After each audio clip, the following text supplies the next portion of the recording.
नमस्कार मित्रों, विद्यार्थी क्लासेस में आप सभी का स्वागत है। हम लोग एक श्रृंखला चला रहे थे इतिहास की। इस इतिहास की श्रृंखला में हम लोगों ने पहले प्राग ऐतिहासिक काल में पाषाण काल, मध्य पाषाण काल और नव पाषाण काल को पढ़ लिया था।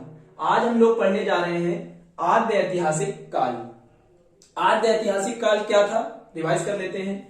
आद्य ऐतिहासिक काल उस काल को कहते हैं जिसमें लिखित साक्ष्य तो मिले लेकिन उनको पढ़ा नहीं जा सका। तो इस आद्य ऐतिहासिक काल में जो सभ्यता आएगी वो कहलाती है सिंधु घाटी सभ्यता। सिंधु घाटी सभ्यता का नाम कैसे पड़ा?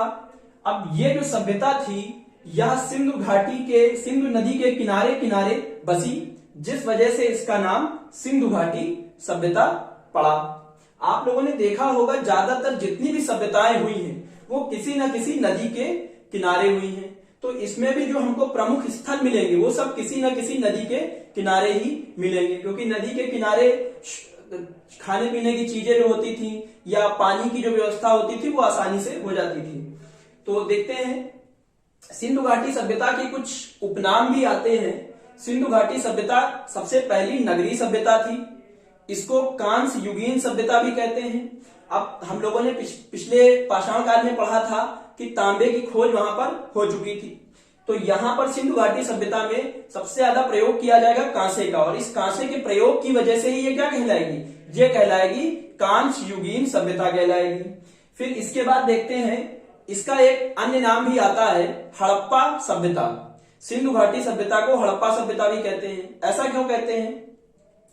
तो इसके पीछे का कारण है, सबसे पहले 1826 में चार्ल्स मैसन यहां सिंधु घाटी सभ्यता के बारे में बताते हैं और इसके बाद ये भेजते हैं सर्वेक्षण करने के लिए। तो सर्वेक्षण करने के लिए जाते हैं अलेक्जेंडर कनिंघम, और ये वहां का क्षेत्रफल देख के बोलते नहीं यहाँ ऐसी कोई सभ्यता है, और ये अपॉइंट करते हैं जॉन मार्शल को, जो कि 1921 में खुदाई के निर्देश जारी करते हैं और दयाराम साहनी जी को भेजते हैं, और दयाराम साहनी 1921 में हड़प्पा की खुदाई शुरू करवाते हैं। तो सबसे पहला जो स्थल खोजा गया वो हड़प्पा खोजा गया। इसी वजह से सिंधु घाटी सभ्यता का नाम हड़प्पा सभ्यता पड़ गया। यहां पर आपने देखा सिंधु घाटी सभ्यता का नाम हड़प्पा सभ्यता कैसे पड़ा? चार्ल्स मैसन, जो कि 1826 में उन्होंने सबसे पहले सिंधु घाटी सभ्यता के बारे में बताया। सर्वेक्षण के लिए अलेक्जेंडर कनिंघम को भेजते हैं, खुदाई के लिए जॉन मार्शल अपॉइंट किए जाते हैं, वो स्वयं न जाकर दयाराम साहनी जी को भेजते हैं 1921 में, और इस प्रकार हड़प्पा की खोज होती है और इसी कारण सिंधु घाटी सभ्यता का नाम हड़प्पा सभ्यता पड़ जाता है। फिर देखते हैं, अभी हमने कहा कि लिखित साक्ष्य मिले लेकिन पढ़े नहीं जा सके। तो यहाँ पे जो लिपि मिलेगी वो किस प्रकार की लिपि मिलेगी? यहाँ लिपि जो मिलेगी वो मिलेगी भाव चित्रात्मक। भाव चित्रात्मक का मतलब होता है पिक्टोग्राफ। पिक्टोग्राफ मतलब अपने भावों को चित्र के रूप में बता देना। ये कोई मानव है, ये शिकार कर रहा है, तो इस प्रकार के जो चित्र मिलते थे वो कहलाते थे भाव चित्रात्मक शैली। इसके बाद आगे बढ़ते हैं, देखते हैं सिंधु घाटी सभ्यता का विस्तार कितने क्षेत्रों में रहा, उसका पूर्वी बिंदु कौन था, पश्चिमी बिंदु कौन था, उत्तरी बिंदु कौन था और दक्षिणी बिंदु कौन था। तो सबसे पहले उत्तर से शुरुआत करते हैं। उत्तर में जो इसका उत्तरी बिंदु था वो था मांडा। मांडा कहां पड़ेगा? मांडा पड़ेगा जम्मू कश्मीर में चिनाब नदी के किनारे। फिर हम आते हैं पूर्वी छोर पर, और पूर्वी छोर पर हम देखते हैं एक स्थान आलमगीरपुर। आलमगीरपुर जो कि वर्तमान मेरठ या हम कहें हस्तिनापुर, ये वाला जो क्षेत्र है यहाँ पड़ेगा। और यह किस नदी के किनारे पड़ेगा? आलमगीरपुर जो पड़ेगा हमारा वो हिंडन नदी के किनारे पड़ेगा। फिर इसके बाद आते हैं पश्चिम की ओर बढ़ते हैं और देखते हैं सुतकांगडोर। सुतकांगडोर जो है या इसका सबसे पश्चिमी छोर था और यह पड़ेगा बलूचिस्तान पाकिस्तान में, दासक नदी के किनारे। कहां पड़ेगा? दासक नदी के किनारे पड़ेगा। सुतकांगडोर जो था वो एक बंदरगाह था और यह सिंधु घाटी सभ्यता का सबसे छोटा बंदरगाह था। सुतकांगडोर सिंधु घाटी सभ्यता का सबसे छोटा बंदरगाह था। फिर आगे बढ़ते हैं और देखते हैं, इसके बाद हम लोग देखते हैं हड़प्पा सभ्यता से, हड़प्पा की जो खुदाई हुई उसमें क्या क्या मिला। उससे पहले एक चीज और देख लेते हैं। देखिए ये जो आपको पूर्वी छोर, पश्चिमी छोर, दक्षिणी छोर, उत्तरी छोर मिले हैं। अब अगर इसको मैप पे देखा जाए भारत के, कुछ इस तरीके से मान लीजिए भारत का नक्शा है, और यहां पर ये जो आलमगीरपुर है वो एक्चुअली यहां पर पड़ेगा, और ये पड़ेगा यहां पर दैमाबाद, और यहां पड़ेगा मांडा। तो ये एक सीध में मिल जाएंगे हमको, ऐसे करके, और यहां पर ये बलूचिस्तान वाला मिलेगा, तो सुतकांडोर मिल जाएगा। इनको अगर हम जोड़ दें, इनको ऐसे, तो देखिए किस प्रकार की आकृति बन रही है, किस प्रकार की आकृति बन रही है, ये त्रिभुजाकार आकृति बन रही है। इसीलिए कहा जाता है कि सिंधु घाटी सभ्यता की आकृति कैसी थी, त्रिभुजाकार थी। उसका जो पूरा क्षेत्रफल था वो किस प्रकार की आकृति में था, वो त्रिभुजाकार था। अब अगर मान लीजिए ये जो आलमगीरपुर है वो यहां होकर यहां होता, तो यह चतुर्भुज हो जाती, क्या हो जाती, चतुर्भुज हो जाती, लेकिन ये कैसी है, त्रिभुजाकार है। फिर आगे देखते हैं हड़प्पा सभ्यता में क्या क्या चीजें मिली, उनको जान लेते हैं। हड़प्पा सभ्यता में जो सबसे पहले हमको मिलता है वो मिलता है एक कुम्हार का चाक मिलता है। अब चाक को चलाएगा कौन, कोई ना कोई श्रमिक चलाएगा, तो यहां से क्या मिलेगा, श्रमिकों के आवाज भी मिल जाएंगे। फिर आगे बढ़ते हैं और देखते हैं अब श्रमिक क्या है, श्रमिक काम करेंगे तो खाना भी खाएंगे, तो जब खाना खाएंगे तो क्या उसके लिए अन्नागार की जरूरत पड़ेगी, तो अन्नागार भी यहां से मिला। फिर क्या मिलती है, एक मातृ देवी की मूर्ति मिलती है, क्या मिलती है, मातृ देवी की मूर्ति मिलती है। इसके बाद देखते हैं क्या मिलता है, एक ओखली मिलती है। फिर इसके बाद देखते हैं एक ताबूत मिलता है, और ताबूत के साथ ही एक RS-37 करके कब्रिस्तान भी मिलता है। और क्या मिलता है, हाथी की खोपड़ी। ये सब तो इतने इंपॉर्टेंट नहीं है, लेकिन ये मातृ देवी की जो मूर्ति है ये काफी इंपॉर्टेंट है। तो हम देखते हैं कुम्हार का चाक मिला, कुम्हार के चाक को चलाएगा कौन, श्रमिक चलाएगा, श्रमिक मेहनत करेगा तो अन्न खाएगा, तो अन्नागार मिलेगा। मातृ देवी की मूर्ति मिलती है, यहाँ पर एक ओखली मिलती है, एक ताबूत मिलता है, ताबूत कहाँ रखा जाएगा, कब्रिस्तान में रखा जाएगा, तो RS-37 कब्रिस्तान मिलता है। हाथी की खोपड़ी मिलती है एक। फिर इसके बाद आगे बढ़ते हैं और देखते हैं मोहनजोदड़ो के बारे में। मोहनजोदड़ो जो कि 1922 में राखलदास बनर्जी द्वारा इसका खुदाई की गई थी। और मोहनजोदड़ो का मतलब क्या होता है, मोहनजोदड़ो का मतलब होता है मृतकों का टीला। या कहां पड़ेगा मोहनजोदड़ो, या पड़ेगा लरकाना जिला पाकिस्तान में। किस नदी के किनारे पड़ेगा मोहनजोदड़ो, मोहनजोदड़ो सिंधु नदी के किनारे लरकाना जिला पाकिस्तान में पड़ेगा। अब यहां से क्या क्या साक्ष्य मिले वो देख लेते हैं। तो यहां से मिला है पुरोहित जी का आवास, वहां से हमको श्रमिकों के आवास मिल रहे थे, यहां से हमको पुरोहितों के आवास मिलेंगे। तो हमारी सारी स्टोरी जो है वो पुरोहित के आवास से देखिए बनती चली जाएगी। अब पुरोहित कौन है, जो पूजा पाठ कराएगा, तो पूजा पाठ कराने वाला पूजा कराने से पहले स्नान करेगा, तो यहां पर एक विशाल स्नानागार मिला है। फिर लोटे में पानी भरेगा पूजा करने के लिए, तो कहां से लेगा, कुएं से पानी ले लेगा, तो एक कुआं मिल गया।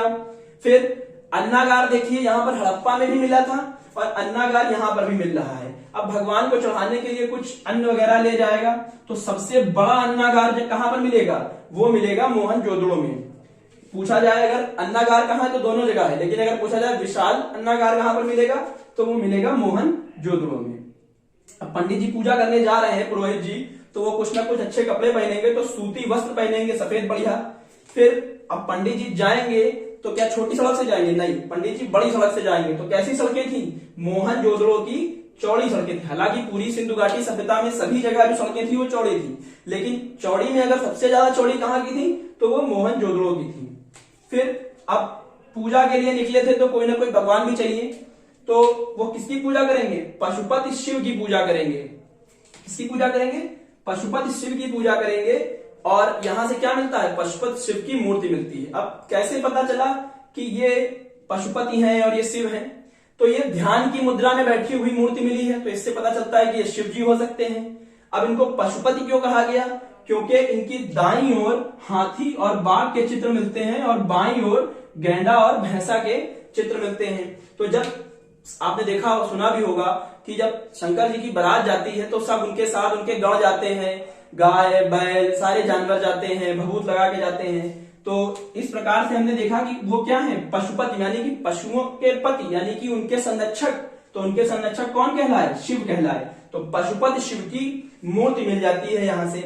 अच्छा, अब पंडित जी जब गए हैं तो कहीं ना कहीं तो वो कथा बताएंगे, तो कथा बताएंगे तो सभागार की जरूरत है।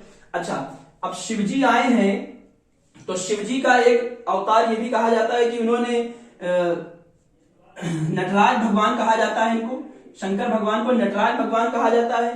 तो नटराज एक नृत्य का मुद्रा है, तो यहां से क्या मिल गई, नर्तकी की मूर्ति मिली कांसे की। अब कांसे की क्यों मिली, क्योंकि यहाँ सर्वाधिक प्रयोग किसका हुआ था, कांसे की धातु का हुआ था। तो इस तरीके से हमने देखा मोहनजोदड़ो में क्या क्या साक्ष्य मिले।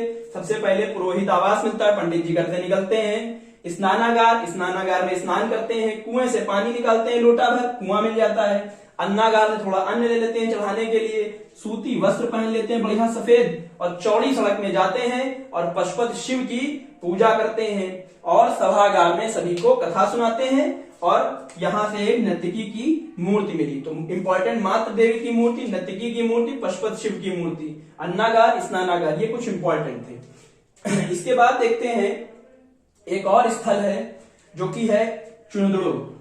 ये कहां पड़ेगा, यह गोपाल मजूमदार द्वारा इसका खुदाई की गई थी। और यह कहां पड़ेगा, यह सिंधु नदी के किनारे पड़ेगा, और नवाबशाह जिला पाकिस्तान। नवाबशाह जिला वही है जहां से एक तेजस्वी व्यक्ति का जन्म हुआ था, आसाराम बापू।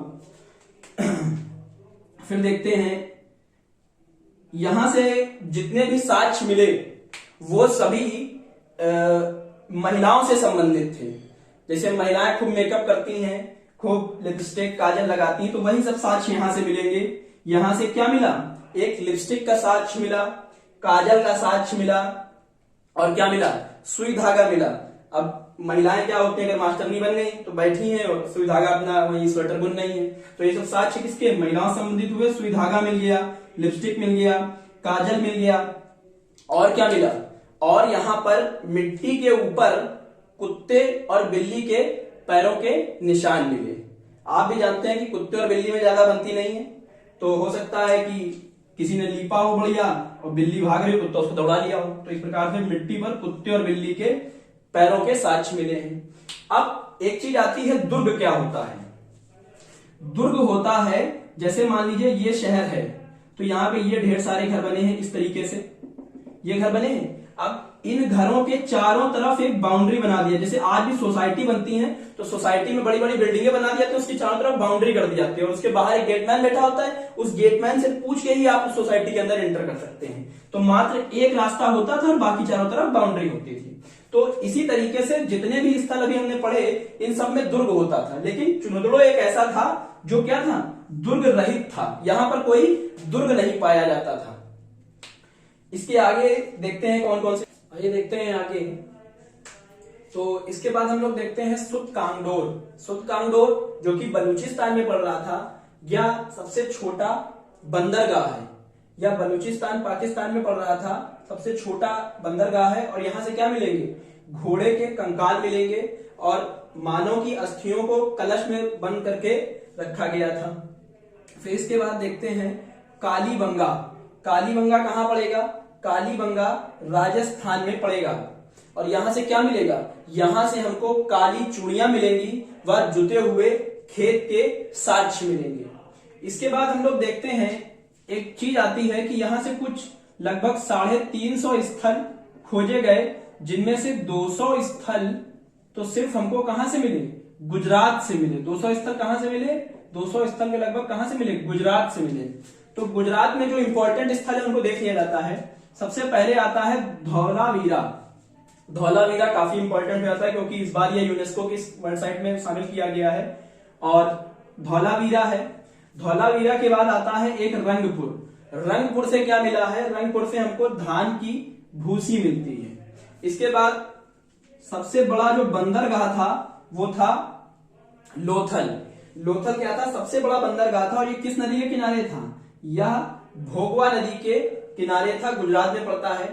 अब बंदरगाह क्यों है, यहां से व्यापार होता था, यहां बंदरगाह है तो यहां से विदेशी व्यापार होता था। कैसे इस बात की पता चला, क्योंकि यहां की जो मोहर थी माफ कीजिएगा, यहां की जो मोहर थी वो मोहर हमको कहां मिलती है, वो सिक्के और मोहरें कहां मिलती हैं, ईरान में मिलती हैं।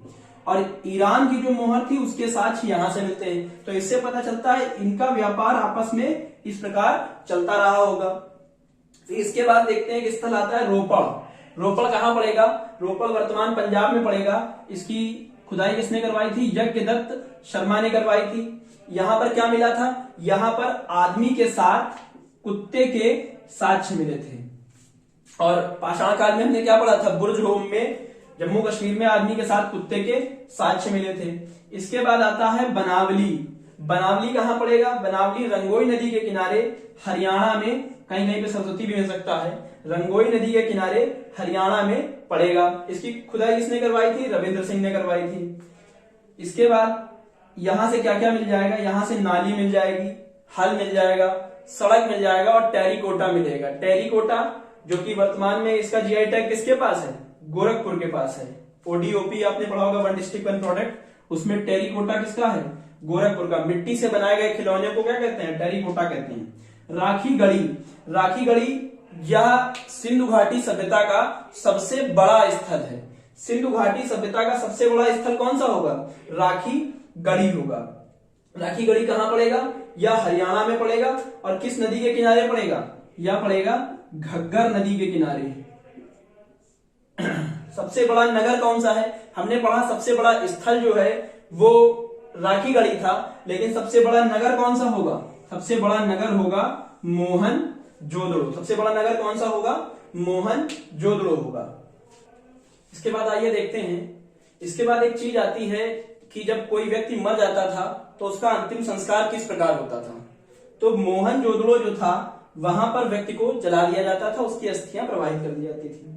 और हड़प्पा सभ्यता में व्यक्ति को दफनाया जाता था, इसी वजह से हमको कब्रिस्तान वगैरह मिलते हैं। एक चीज और आती है कि सबसे प्रसिद्ध जीव कौन सा था, सबसे प्रसिद्ध जीव कौन सा था, वो था एक सींग वाला जीव। एक सींग वाला जीव, जो एक सींग वाला एक श्रृंगी जीव था, यह सबसे प्रसिद्ध था, क्योंकि मोहरों में और सिक्कों में सबसे ज्यादा क्या देखने को मिलता है, हमको एक श्रृंगी जीव देखने को मिलता है। और किस जीव का जो यहां पर वर्णन है वो नहीं होता है, तो गाय का वर्णन सिंधु घाटी सभ्यता में देखने को हमको नहीं मिलता है। गाय का वर्णन देखने को हमको नहीं मिलता है। तो इस प्रकार से हम लोगों ने आज ऐतिहासिक काल में सिंधु घाटी सभ्यता को कंप्लीट कर लिया है। इसके बाद हम लोग ऐतिहासिक काल की ओर बढ़ेंगे और वैदिक कालीन सभ्यता को जानने का प्रयास करेंगे। धन्यवाद।